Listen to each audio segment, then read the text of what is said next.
so first of all, Brian DeLeeuw wrote the movie with me. He's sitting in the corner. Oh, there. And it's based on his novel. So in the novel, there was some sword fighting.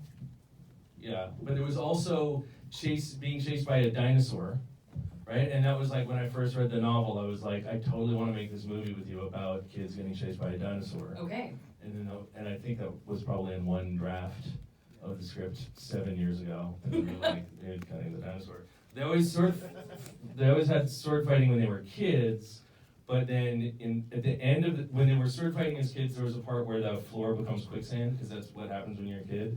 There's that thing how when you're a kid, you're like, the number one skill you're going to need as an adult. Yes. More than avoiding quicksand. Yeah, more than geometry is avoiding quicksand. So we did that, and then at the end of the movie, when they're fighting, they were on the rooftop, but instead of sword fighting, they were fighting in quicksand. And then my production designer was like, so if we put 1 metric ton of wet sand on a rooftop in Brooklyn, like everyone will die. Yes. And it was really like 3 weeks before we started shooting the movie, where we're like, obviously they should have a sword fight. Yeah. I mean, the movie stars the son of Conan the Destroyer. He's gonna have like an innate genetic ability to sword fight. But it also, I mean, it's one of those things. It was a perfect, like, the whole idea of the movie was to start with little kids doing something innocent with violence, around the idea of violence. Yeah. They're playing sword fighting, and then have them grow up and really have like a kind of exhausting and horrific, brutal sword fight to sort of mirror that. So obviously, safety first. Was this Miles and Patrick working with like a fight choreographer to become sword fighters? Monique Ganderton was our stunt coordinator, fight choreographer, and she also does all of the Marvel movies. So she left. She like came and choreographed this fight, and then like flew to Atlanta to do Endgame. Like on an off day, she was like, I got time for that. She came for like a couple weeks, and it was like she was in between like. Whatever, the Thor one, and then the other, I don't know. A Ragnarok? Yes, she was between a Ragnarok and a hard place. You hit the pinnacle, everybody. You hit the pinnacle.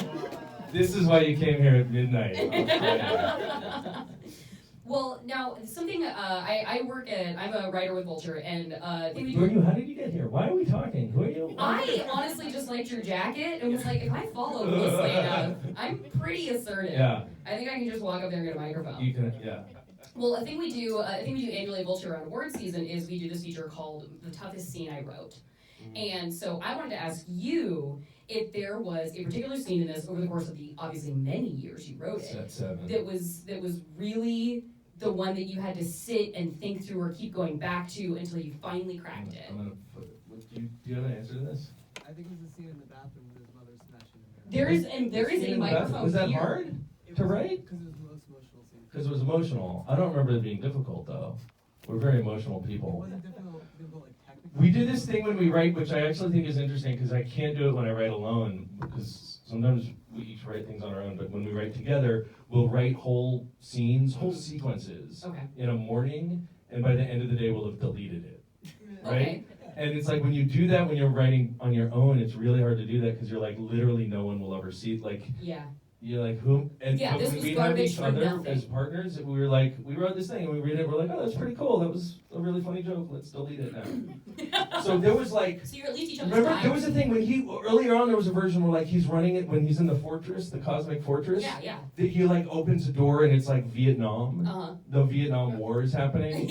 And then he goes through like another door and it was like, it was some other atrocity. Daniel had participated. Yeah, and like Daniel had been in the movie Apocalypse Now or something. I don't know. Like, so I mean, the book didn't have the cosmic horror stuff either. So that was a thing that we created for the movie to sort of expand the cinematic scope of it. Well, and that was something I wanted to hear about too, because obviously, when something is on the page, there is, it's your imagination filling and everything. How was the process, of how a page to screen being like, no, this is what I know I want this sort of fantasy realm to look like, and how is that sort of adapting from something pre-existing? Because I feel like we sort of enter this Hellraiser space that I really like about when it gets into the bad mind palace. Yeah, I think when we were writing it, because again, that part wasn't in the novel, we referred to it as being like MC Escher.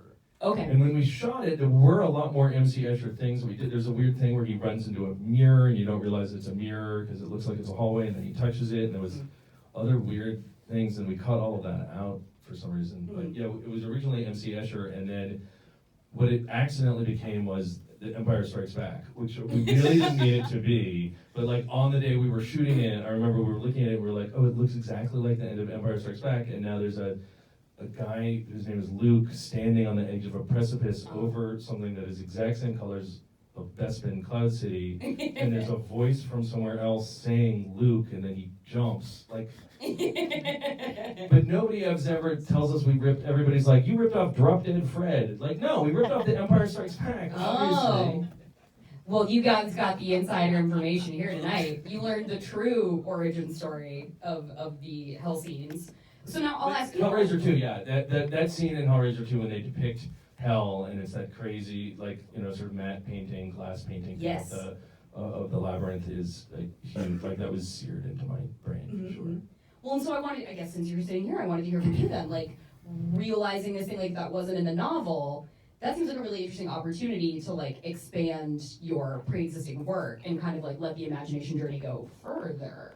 Like, yeah, like how was that working with Adam on that? It was like, oh God, we're creating something new together. That specific part of the movie? Yeah. Yeah, I mean... You don't have to clarify. Just talk. Just talk.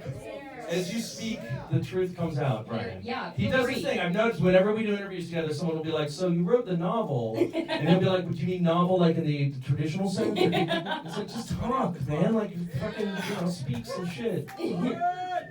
No, I mean, the ending was... I mean, the novel is very much, first of all, the novel is from Daniel's point of view. Okay. And it's parts of it are very internal. So this sort of general challenge of the screenplay was externalizing and visualizing things that are, internal in the novel. And so the ending is completely different. And we had to create an entire visual language for something that is purely language in the novel. So yeah, I mean, it was a challenge. It was probably the part that diverges the most from the book. Yeah.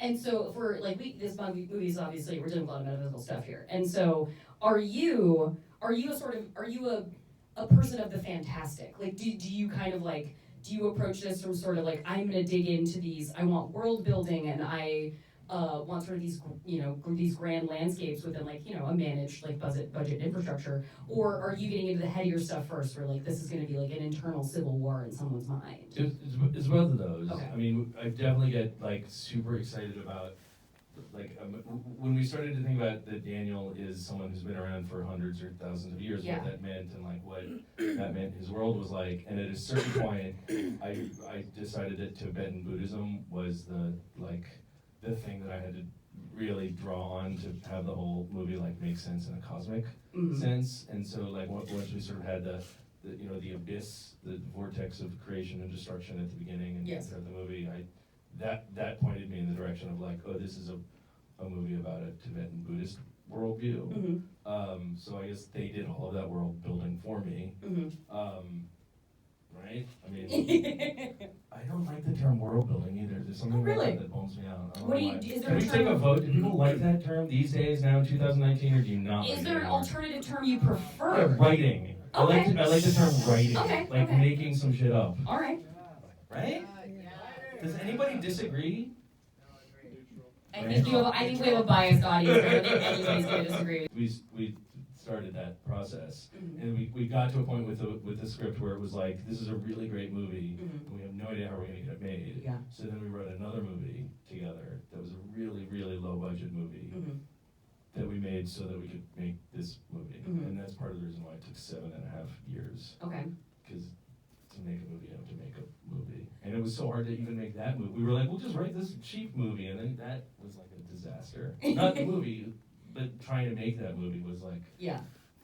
But I would imagine very instructive for then trying to make this movie. The first movie was when I learned how to make a movie. I was going to say, that was your film grad school. Yeah, it really was. Yeah. And I didn't go to film school, so my film school was like, oh, someone gave us $200,000. Like, fuck.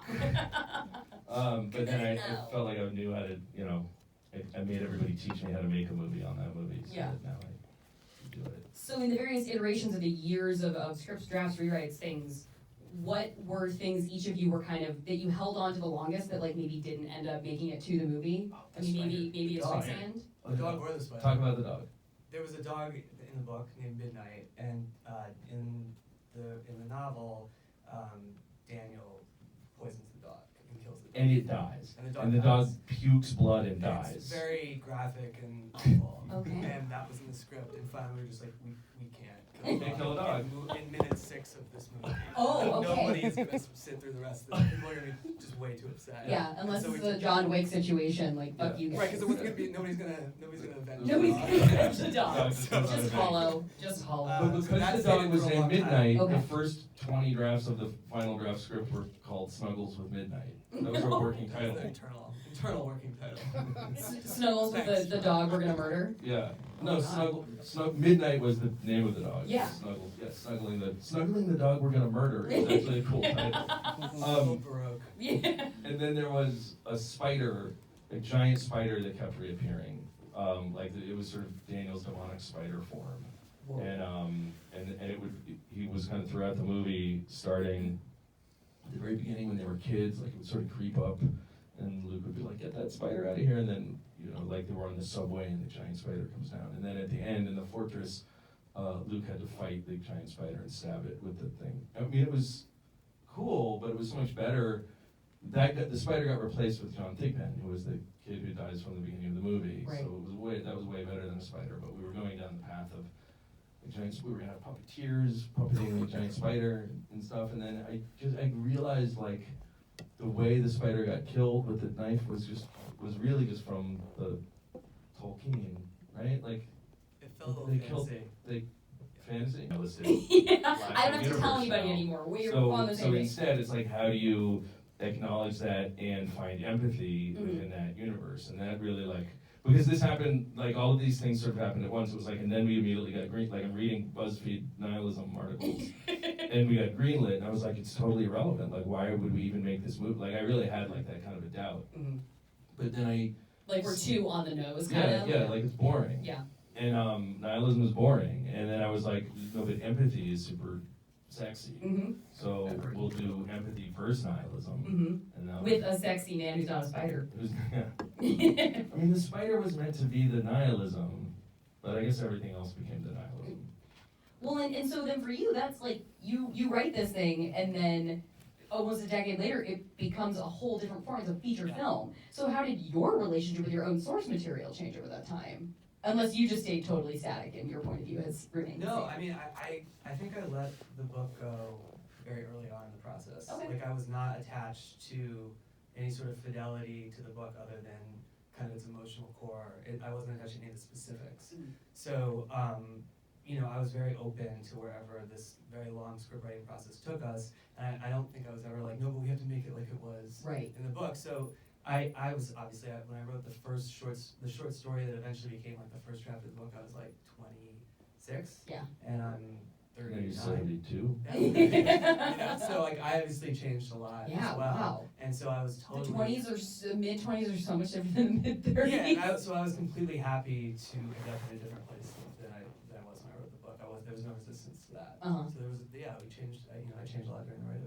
I think it's cool that when so much time goes by. Like it's like when I was in the middle of wanting to be making movies and wanting to make this movie, it really felt like hell. Like every day I would be like, do I have cancer? Like am I dying of cancer? And like if I am, I'm not gonna get to make this movie, Yeah. and that sucks. Mhm. But once it's actually done and this 7 years have elapsed, that's just the time it took Mhm. to do the thing that you're stoked about. Mhm. So I don't know, I have a different relationship to time now. The shot, I guess, listening to, like, has there been any kind of interpretations of it that you didn't really foresee? I don't know. I feel like In your everybody travels of rolling understands this out. it, and if they don't like it, it means they didn't understand it. Wow, that didn't go over. I don't know. Like I've been surprised that. I mostly ask because I know you can really good at festivals and like it tends to Yeah. be fan contact. Right. space. No, I mean I've like literally traveled the world with it because I wanted to interact with people seeing it and see what they thought. And I was amazed that people understood it in the way that I wanted them to. That like people would come up after screenings and say like, I went through something like this. This depicts it accurately. Like that was like, that's so great when somebody says that. You know, like, but yeah, nobody. I don't know if anybody has been like, here's some wild theory that didn't work for me. Wow, good job, audiences.